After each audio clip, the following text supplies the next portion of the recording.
fuku ni dangoe. Kuno fuku nige wachne. Nige design ma kuno fuku dhigi gimora mora. Kuno ndalo moko nadhia banga kuno fuku marom ni kila riyo. To mera konindo. Kuno fuku koni nugurungi. To dibedi ni kuno fuku ni eko donjo seme. Nikech design ma.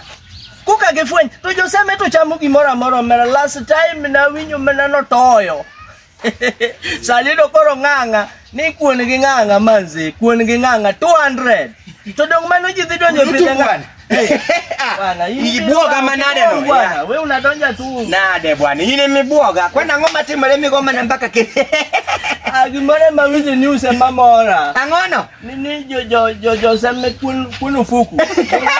Sini mia We moda.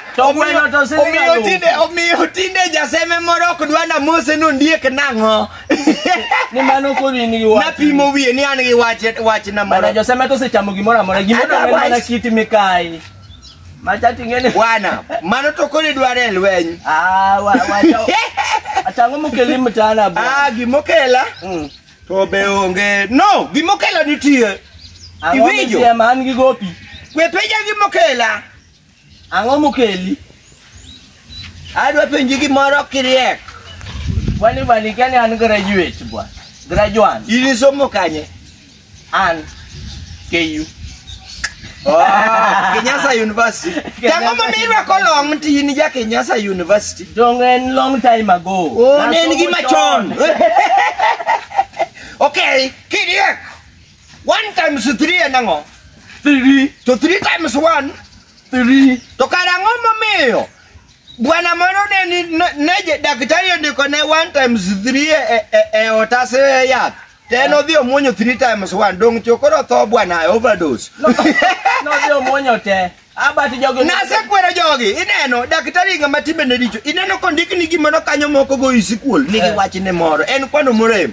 Bana ndalo moko no dio ndik na yath moro. Gian writing maraj. Kwa kianyi yath.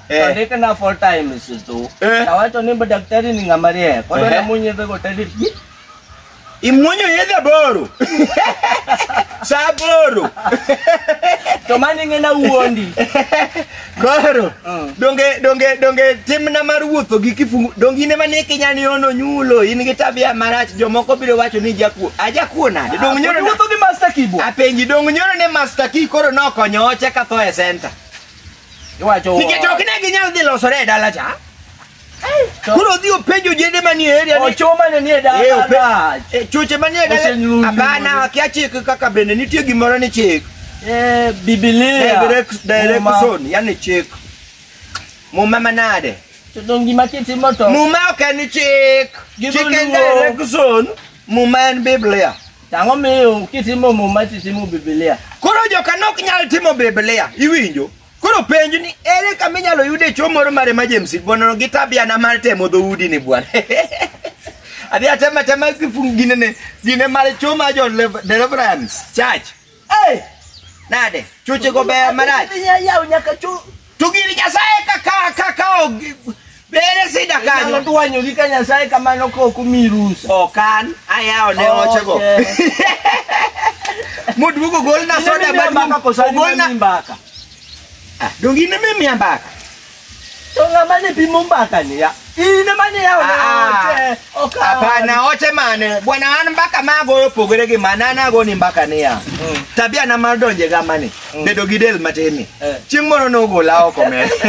Dongo joka kodo kifungu dio dongo ne moderi cha ekeja. To madhe chanya madhe mani gidafu bwana wacha ngobwana. Dongine nge boss lady mabe. Udio luongo vijana ka tejo ya wika korgi dongo temo mi ano kadhi gym. Okadwa gym. Jim dhimi ibedo gi body moro ma okinya donjo gode gama. Moro nyalo tami kalo gode. Iwinjo. Bwana dongan ma dia rony kata. Dong yena riek to wiya to ten. Wiya no nego bed maduong motingo rieko mangeny. Koro. Donga dhia nyumore keja kacha. Kora dhi kaka dhia ni in mi gona mbaka go san mago di mbaka. Ane mago ni mbaka. Kona dhia moko adhia donjo. Mbaka mogo mana donjo. Nadonjo ni evitado. Kama ne moderi kifungo lale mogo apenji mogo ni dhi kwalo nade kanyo dongen koso ni yudo kotere gi nganga amachato ne gweno. Bwana, ana adhi nini? Apenji mane gima ni biro kona. Eh, sawa. Usiepe malich na.